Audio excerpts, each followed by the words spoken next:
Shut up, open wide, here I come. I am your dad. Hello, everyone, and welcome to Heal and Grow with Nikki, the podcast.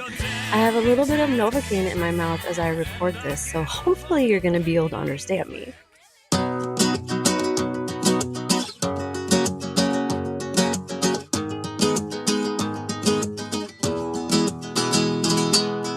Hello and welcome to Heal and Grow with Nikki. I'm your host, Nickiekrommingahill. Here we explore anything and everything that might support us on the journey to mental wellness. From hope to grief, possibilities to challenges, joy to heartache, nothing is off limits. Let's reflect on our lives and discover ways to heal and grow together. I'm so glad you're here with me. Happy holidays. I hope you had a great Christmas, a great Hanukkah, Happy New Year in just a couple of days. I don't know about you, but I am not sad to see 2025 go away. Bye-bye. Bye-bye. Don't let the door hit you where the dog should have bit you. Anyway, today I'm talking all about my teeth. And the reason why I'm talking about my teeth to all of you publicly, openly, is because I have some pretty major tooth dental shame. And in the past, in my life, when I just speak things out into the open, it takes away the stigma. So I'm hoping that that happens again this time. But yeah, if you're a person who doesn't like teeth or doesn't like talking about teeth, you should probably skip this one. Yeah. So I'm just going to talk to you about my dental issues today. I remember when I was little, my mom tried to make toothbrushing fun. I had this toothbrush that was connected to this plastic, it wasn't a toy. It was made to brush your teeth, but you would lift up the toothbrush to brush your teeth. And when you did that, a song would play. And it was kind of this weird, creepy lady's voice. And she's saying, brush your little teeth, keep them clean and bright all day. Brush them up and down, brush them all around, keep tooth decay away. And I think I was supposed to brush my teeth while she's saying that 5 times through or something like that. Funny side note, when Paul and I started dating and I would sleep over at his place, he bought me this Justin Bieber toothbrush that when you were brushing your teeth, it would sing, baby, baby, baby, oh. Yeah, so anyway, toothbrushing is supposed to be fun. Here's the deal. I don't like the feeling of being wet. I don't like it. I don't like any wetness on my body, touching my body, in my mouth. I just don't like it. Now, that doesn't keep me from sitting in a hot tub or going swimming if people are going swimming, but I just don't like to be wet. Therefore, I don't like to have anything wet in my mouth. Therefore, I don't like brushing my teeth. Do I brush my teeth? Yes, of course I do, because I care about myself and people around me. But I just want to let you know, it's not something I enjoy. There are people in my life that love brushing their teeth. They love flossing their teeth. That is not moi. Anyway, I had a great dentist when I was a little girl. He was our family dentist, Dr. Swenson. He was amazing. He was gentle. He was sweet. He was kind, not only in his demeanor, but also in how he dealt with our teeth. And then came braces. And I think this is when it all sort of went downhill for me. I got braces when I was in 6th grade. My teeth came in super wonky. I have to find a photo to show you because I had a big space in between my 2 front teeth and then big spaces between my front tooth and the adjacent tooth. So basically when I smiled, it just was 4 big gapped teeth. And also my jaw is pretty small. So Dr. Swenson pulled 6 of my teeth in order for me to prep to go to the orthodontist and get my braces. I got my braces on and I had them for 3 months. No, I mean years. I didn't have them for 3 months. I had them for 3 years. And if you've ever had braces or anything like it, and Invisalign, anything like that, it's just, it hurts, right? It hurts. Shout out to my mom, who every time that I got my braces tightened, that night she took me to the malt shop on 50th and, well, Bryant-ish, and I got to have a malt for dinner that night. Thanks, Mama. Anyway, just your teeth moving all the time is really uncomfortable and sometimes painful. And I had my braces for 3 years, and then I only sometimes wore my retainer, so my teeth got crooked again. And I am very sensitive to my personal crooked teeth. If other people have crooked teeth, I don't care. But I really cared, and that is because at that time, I thought I was going into performance, which, spoiler alert, I did. And I didn't want to have crooked teeth and be on stage and be photographed and things like that.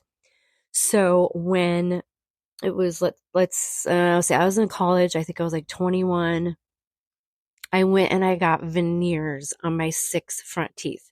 Now everybody gets veneers now, but back in the day, that wasn't really a thing that a lot of people did. And so I was hush hush about it because I was excited to get these new teeth, but like embarrassed that I needed so much cosmetic dentistry, because it was just a different time back then. So I got these veneers. That's a whole nother story. I have a really, really funny story about getting temporary veneers and then popping out accidentally when I was at a bar. Anyway, and then my teeth still started shifting. So about 5 or 6 years ago, I used Smile Direct Club to straighten my top teeth. I just never got around to straightening my bottom teeth. The point is that I've had a lot of like cosmetic work done on my teeth. And I'm about to tell you some of the non-cosmetic work that has happened to my teeth. And oh my God, you guys, I've sunk so much money into my mouth. It could have probably bought a house. For a while, I didn't have any dental insurance, so I didn't go to the dentist.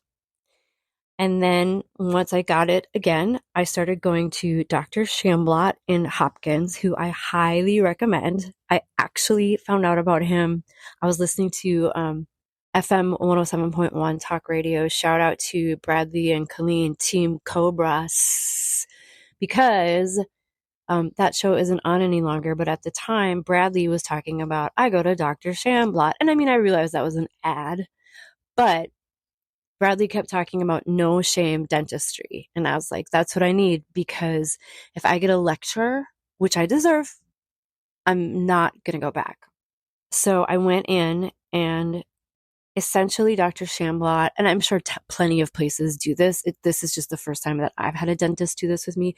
He made up a plan of my teeth, and he did x-rays. He did all of the gum tests, all of the stuff. Again, this is probably about, 10 years ago at least. And I got my plan. He was great. He was so nice to me. He's still nice to me. Never once shamed me. Just very matter of fact, like, here's the issue with these teeth, and here are the things that I think that we should do, and here's the order in which I think we should do them. In about, 2000, I got to the end of my plan. I had one more thing to do. One more thing. COVID hit, and I was out of work, and which meant I was out of insurance, and I didn't go to the dentist for 4 years. 4 years it was. Finally, I now have dental insurance again. So I went in November, I believe it was, and I thought, okay, it's been a while. I probably have more things to do on my plan than just this one thing. So, so I was expecting that. Ooh, friends. Ooh. I was wrong about that. Again, Dr. Shamblat and his team never shamed me, but I have like this inner shame that I'm really hoping to get rid of.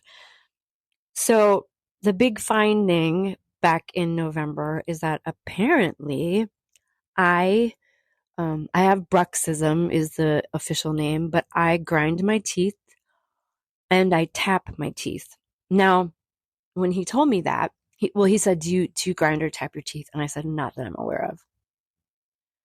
Now that he has told me that I do, I have noticed it. I don't notice it at night at all, but I do notice it during the day when I have a song in my head, and I always have a song in my head, that I start to keep the beat with my teeth. So that's something I'm trying to stop. At any rate, this teeth grinding, this teeth tapping has ruined my teeth, essentially. I have small fractures in I don't know how many of my teeth. I didn't ask. I didn't say, give me a count. But I have fractures in my teeth now. If you have fractures in your teeth, that means bacteria and decay can grow very, very easily. So I came out of that appointment with a brand new plan, and he divides my mouth into quadrants, and he also prioritizes what needs to get done first, which I really appreciate because there's no way insurance is going to cover all of this. So, what's the most important? What do I need to do right now? What can wait? So he divided my mouth into quadrants, and he prioritized my upper right quadrant. Here's what needed to happen in that upper right quadrant. I needed an extraction, which then has to heal for like 8 months to get ready for an implant. It's my very last tooth. It's tooth number 2. For those of you that know teeth numbers, tooth number 1 is my wisdom tooth, and that's gone. Tooth number 2 needs to be completely extracted, and he recommends that I get a implant. However, it's way, way, way back there. So I'm not necessarily prioritizing that implant. So teeth number 2 needed a extraction. Number 3 needed a root canal. Number 4 was fine. Number 5 was fine. Number 6 needed a root canal. If you have a veneer and you need a root canal, it needs to go through the back of your tooth. Okay, so 1 extraction, 2 root canals. Okay, I can handle it. I have had root canals before. I've had, I don't know how many. I don't want to say several. I don't want to say a bunch, but I've had root canals before. Sometimes they're awful and sometimes they're not. It kind of just depends on what else is going on in your mouth. So I go in, he said, I'm just going to do all of this in 1 appointment, and then you'll come back and you'll get your 2 crowns, because heck yes, I will. I'm a queen. So I go in, he does the extraction, he does the root canal, and then he goes to number 6, the one with the veneer on it, and he starts the root canal, and then he stops and he says, I need you to go to an endodontist to get this root canal finished. Now, an endodontist is a dentist plus. An endodontist has had more schooling, has different technology. I thought the issue with my root canal and the reason why Dr. Shamblat couldn't do it was because of my veneer. But it turns out, after going to Wyzetta Endodontics, they were great. Thank you, Dr. Brasser. I have a really, really small canal in that tooth, and so specialty equipment was needed. Okay, so I leave that appointment. I am hurting, and because I've had root canals before, I know when I'm supposed to start feeling better. And it's usually on day 3 or 4. And on day 3 or 4, I was not feeling better. In fact, I was feeling worse. So I had to go back in, and Dr. Shamblat was like, oh, yep, you need a root canal number 5. So I got a root canal then and there. A couple days later, I went to the endodontist for a consultation. Today, went to the endodontist for the root canal. And on Wednesday, I go back to Dr. Shamblat to get 2 crowns. And then, knock on wood, this quadrant is done. Friends, it has cost me, I'm going to say right now, about $7,000 out of pocket. I don't have $7,000. And my dad's death meant that we got some money from his bank. So that money is paying for my teeth care. And I mean, I wish my dad was here, but since he's not, thank you, Dad, for the money, because it's gonna fix my teeth or some of my teeth. I don't know. My dental insurance only covers a certain amount, but it switches back on January 1st, like most insurances do. So I have run out of dental insurance for the year. That's why everything's been out of pocket. So hopefully I can get this next quadrant fixed or whatever, partially fixed soon in the new year. And then I don't know. I just wait until I have money for these other two quadrants. I have no idea. So why am I sharing all of this with you? Well, I know that when I talk about the things that bother me or the things that I'm ashamed of or the things that I'm afraid of, when I share that with you, I know that you're either going to give me direct feedback or you're not, but many of you will be like, oh my gosh, this is me too, or this is my sister, my mom, my dad, thanks for talking about it, or I have shame and fear too around this. So that's why I'm sharing it with you, is that I know I'm not the only one. I know I'm not.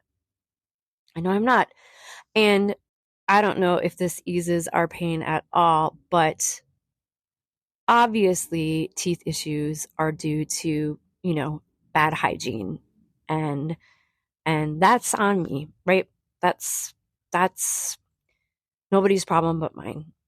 However, a lot of tooth issues are hereditary. So I'm going to blame my parents and I'm going to use my dad's money to fix my teeth. But also I'm sharing to those of you that have great teeth and haven't had any issues. And to you, I'm going to say, good job with your hygiene. And you're really, really lucky. And keep doing what you're doing. But also, you're lucky. I have so many people when I share my dental stuff that are like, oh my God, oh my God, oh my God, because they've never had a cavity before and they're like super, super reactive to it. Or you have to go to the dentist again? Yes, I do. I have to go to the dentist again. And you reacting that way? Stop it. Yep, I have to go to the dentist again. So when you hear that I'm going to the dentist, I really wish that you'd be like, all right, good for you. Get that shit done, right? Instead of, oh my God, Nikki has to go to the dentist again. Yes, I do, because my teeth are bad, because I grind my teeth, because the world is horrible sometimes. And one of the ways that I deal with it is by grinding my teeth. Do I need a mouth guard? Absolutely, I do. 100% I do. However, I won't get a mouth guard until my teeth are taken care of, because there's really no point in getting one if like the shapes of my teeth are going to change. So I actually have an old retainer from Smile Direct. So I've been wearing that at night just to make sure that if I am grinding my teeth, it's not as bad as it could be. But people grind their teeth because they're stressed out and they're anxious. And I'm a stressed out, anxious person because look at the world. So I don't even have shame about the grinding or the bruxism or whatever it is. There's no shame around that. That's just me dealing with life. So there you have it, friends. That's what's going on in my mouth. If you've got stuff, man, I see you and I feel you and I am sorry. It is just not fun. It is a lot of pain. There's nothing like oral pain, man. I tell you, I'm sure it's worse having a baby. I'm sure it's worse. I'm sure many other things are much worse than having oral pain. And oral pain really sucks. And when it doesn't go away when it's supposed to, and I've had like a month of either extreme pain or just a general uncomfortableness. And now that this last root canal, at least for now, is done, I am hopeful that I start feeling better in a couple of days, but it just sucks. So I see you, I feel you, I hear you if you are in the same boat. And if you're not in the same boat, awesome. I'm excited for you. Don't judge the rest of us. Okay, kids, more coming in the new year. But until then, I hope you're getting some rest. You don't have to finish the year strong. You can finish the year restful. And my hopes and prayers for all of us in 2016 is that things just soften a little bit. I'm hoping for a little bit of calm, a little bit of softness, a lot of generosity. And on that note, I will wish you Happy New Year and adieu. And as always, thanks for healing and growing with me.